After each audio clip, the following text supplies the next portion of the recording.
एक छोटे से गांव गढ़पुर में एक छोटा सा परिवार रहता था, जहां केवल 2 ही सदस्य थे। उस घर के मुखिया एकमात्र पुरुष किशनलाल और उनका बेटा राजू। राजू अपनी मेहनत और ईमानदारी से पूरे घर की जिम्मेदारी उठाता था। वो एक साधारण लक्कड़हारे का काम करता था और जो भी कमाई होती उसी से घर का खर्च बड़ी ही संतोष और सादगी से चलाता था। बेटा राजू, तेरी माँ को इस दुनिया से गए हुए कई साल बीत गए। उनके जाने के बाद इस घर की हर जिम्मेदारी मेरे कंधों पर आ गई। मैंने दिन रात मेहनत करके खुद भूखा रहकर तुझे पाला पोसा है, बस इसलिए कि तेरी आंखों में कभी कमी ना दिखे। पर अब मेरी उम्र ढलने लगी है बेटा, पहले जैसा दम नहीं। रसोई का छोटा सा काम करूं तो सांस फूलती है, हाथ कांपते हैं। अब तू बड़ा हो गया है बेटा, तेरी शादी की उम्र है।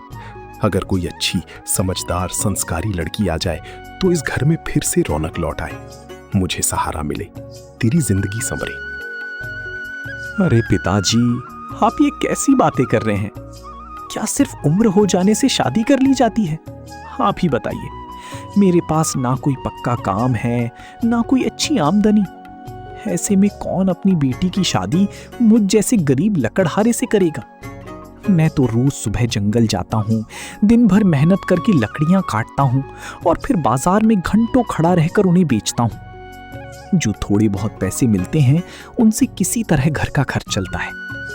कभी कभी तो ऐसा लगता है जैसे ये जिंदगी बस संघर्ष का दूसरा नाम बन गई है।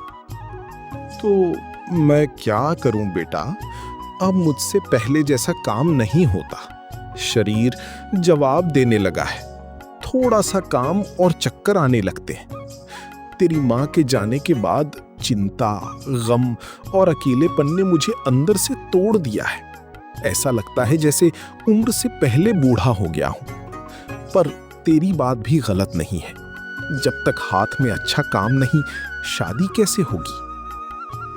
पिताजी, आप चिंता मत कीजिए, मैं पूरी ईमानदारी और मेहनत से काम कर रहा हूँ। मुझे पूरा विश्वास है कि एक ना एक दिन हमारी किस्मत जरूर बदलेगी। हमारे भी अच्छे दिन आएंगे जब हमें किसी चीज की कमी नहीं होगी। जब तक मैं बाहर काम पर रहूं, आप किसी तरह घर संभाल लेना। मैं वापस आकर घर के सारे काम खुद कर लूंगा। आपको कुछ भी करने की जरूरत नहीं पड़ेगी। अब मैं जंगल जा रहा हूँ। आज कोशिश करूंगा कि ज्यादा से ज्यादा लकड़ियां काट सकूं। और हाँ, लौटते समय घर के लिए राशन और जरूरी सामान भी जरूर ले आऊंगा, ताकि आज आपको खाली पेट न सोना पड़े। राजू अपने पिता से ऐसा कहकर हाथ में कुल्हाड़ी उठाता है और घर से काम पर निकल पड़ता है। रास्ते में ही उसकी मुलाकात गांव के ही एक व्यापारी सूरज से हो जाती है। अरे राजू, मैं तो अभी तेरे ही घर आने वाला था, लेकिन अच्छा हुआ तू रास्ते में ही मिल गया। दरअसल बात यह है कि मेरे घर 4 दिन बाद एक बड़ी पूजा रखी गई है। उसमें काफी लोग आने वाले हैं और उसके लिए मुझे बहुत सारी लकड़ियों की जरूरत पड़ेगी। मैं सोच रहा था कि जब हमारे गांव में ही तू जैसा मेहनती और ईमानदार लकड़हारा मौजूद है, तो फिर मैं किसी और के पास क्यों जाऊं? मुझे पता है तू अपने काम में कभी लापरवाही नहीं करता, इसीलिए मैं चाहता हूं कि तू ही ये काम संभाल ले। और हाँ, पैसों की बिल्कुल भी चिंता मत करना। मैं तुझे तेरी मेहनत का पूरा और सही दाम दूंगा, जितना तू हकदार है। ये सुनकर राजू बहुत खुश हो जाता है, क्योंकि अगर उसे ऐसे ग्राहक पहले ही मिल जाया करे तो उसे बेकार में बाजार जाकर घंटों ग्राहकों का इंतजार नहीं करना पड़ता। अरे सूरज, तूने तो सच में आज मेरा दिन बना दिया। सुबह सुबह ही इतना अच्छा काम मिल जाए, इससे बड़ी खुशी मेरे लिए क्या हो सकती है। तू बिल्कुल चिंता मत कर, मैं तेरे लिए सबसे मजबूत और अच्छी लकड़ियां ही काट कर लाऊंगा। और सिर्फ काट कर ही नहीं, मैं खुद उन्हें तेरे घर तक पहुंचाऊंगा, ताकि तुझे किसी तरह की परेशानी ना हो। सच कहूं तो अगर गांव के बाकी लोग भी तेरे जैसे समझदार और मददगार बन जाएं, तो मुझे रोज बाजार जाकर घंटों ग्राहकों का इंतजार नहीं करना पड़ेगा। उस समय का इस्तेमाल मैं और ज्यादा मेहनत करके ज्यादा लकड़ियां इकट्ठा करने में कर सकता हूं और शायद अपने सपनों के थोड़ा और करीब पहुंच सकता हूं। बस यही तो मैं चाहता था राजू, कि ये काम सही हाथों में जाए। ठीक है, तू आराम से अपना काम कर ले, लेकिन ध्यान रखना कि शाम होने से पहले लकड़ियां मेरे घर पहुंच जाएं, क्योंकि पूजा की तैयारी समय पर शुरू करनी है। कोई भी कमी नहीं रहनी चाहिए। और हाँ, मैं भी उसी तरफ जा रहा हूँ, तो क्यों ना हम दोनों साथ साथ चलें। रास्ते में थोड़ी बातें भी हो जाएंगी और सफर का पता भी नहीं चलेगा। सूरज के ऐसा कहने पर राजू उसके साथ अपने काम की ओर आगे बढ़ जाता है। आज तो सच में ऐसा लग रहा है जैसे किस्मत ने मेरे दरवाजे पर खुद दस्तक दी हो। घर से कदम बाहर निकलते ही काम मिल गया। अगर हर दिन इसी तरह मेरी मेहनत के साथ किस्मत भी कदम से कदम मिलाकर चलने लगे, तो वो दिन कहां दूर जब मेरा छोटा सा काम एक बड़े कारोबार में बदल जाएगा और मैं अपने सपनों को हकीकत में बदलता दिख पाऊंगा। लेकिन ये किस्मत भी ना कब साथ दे और कब मुंह मोड़ ले, इसका कोई भरोसा नहीं। आज बिना ढूंढे ग्राहक मिल गया, लेकिन कौन जानता है कल पूरा दिन बाजार में भटकने के बाद भी कोई। नहीं राजू, तू ये कैसी कमजोर बातें सोच रहा है। अगर हर बार डर कर पीछे हटेगा तो आगे कैसे बढ़ेगा। जो होगा देखा जाएगा। अभी तेरा काम है सिर्फ मेहनत करना और दिल लगाकर करना। हाँ, यही करना है, हार नहीं माननी। आज तो सच में ऐसा लग रहा है जैसे किस्मत ने मेरे दरवाजे पर खुद दस्तक दी हो। घर से कदम बाहर निकलते ही काम मिल गया।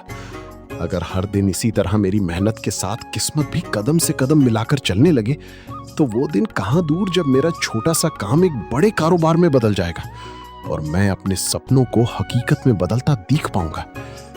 लेकिन ये किस्मत भी ना कब साथ दे और कब मुंह मोड़ ले, इसका कोई भरोसा नहीं। आज बिना ढूंढे ग्राहक मिल गया, लेकिन कौन जानता है कल पूरा दिन बाजार में भटकने के बाद भी कोई। गर्व हो। अर्जुन ऐसे ही खुद से बातें करता हुआ खुश हो जाता है और लकड़ियां उठाकर आगे बढ़। शाम को जब वो घर लौटता है तो पिता रामलाल से कहता है, पिताजी, आज का दिन मेरे लिए किसी तोहफे से कम नहीं था। उत्साहित स्वर में जैसे ही मैं घर से निकला, बाहर ही सूरज मिल गया और उसने बिना कुछ सोचे समझे मुझ पर भरोसा करते हुए मुझे काफी बड़ी मात्रा में लकड़ियां लाने का काम सौंप दिया। सोचिए पिताजी, आज मुझे बाजार में जाकर घंटों इंतजार नहीं करना पड़ा। सीधे काम मिला, मेहनत की और बदले में अच्छा मेहनताना भी मिला। आज दिल को जो सुकून मिला है ना, वो शब्दों में बयां करना मुश्किल है। जैसे मेरी मेहनत को किसी ने देखा हो, समझा हो। ये तो बहुत शुभ संकेत है बेटा। जब मेहनत और किस्मत साथ चले तो सफलता दूर नहीं। अगर भगवान ने यूं ही साथ रखा तो तेरा वो सपना, अपना बड़ा कारोबार बहुत जल्द पूरा होगा। और याद रख, भगवान कभी मेहनती का साथ नहीं छोड़ते। तू जितनी सच्चाई और लगन से काम करता है, वो सब ऊपर वाला देख रहा है। मुझे पूरा विश्वास है तेरी हर मेहनत एक दिन। हाँ पिताजी, मैं भी यही मानता हूं कि मेहनत कभी बेकार नहीं जाती। मैं बस अपना काम ईमानदारी से करता रहूंगा। बाकी जो होगा वो ऊपर वाले की मर्जी होगी। माँ के जाने के बाद आपने अकेले ही हर मुश्किल का सामना किया, मुझे संभाला, मुझे सिखाया कि जिंदगी में कभी हार नहीं माननी चाहिए। अगर आज मैं कुछ कर पा रहा हूं तो वो सिर्फ आपकी वजह से है। मैं बस चाहता हूं कि तेरी बातें सुनकर दिल खुश हो जाता है, पर मेरी एक छोटी सी ख्वाहिश है जिसे मैं पूरा होते देखना चाहता हूं। मैं चाहता हूं कि तेरे सपने के पूरा होते ही मैं तेरी शादी अपने हाथों से करूं। अब उम्र हो चली है, पता नहीं कब तक साथ रहूं। बस इतना चाहता हूं कि जीते जी अपनी बहू को इस घर में आते देखूं, उसके हाथों का बना खाना खाऊं और ये महसूस करूं कि मेरा बेटा अकेला नहीं है।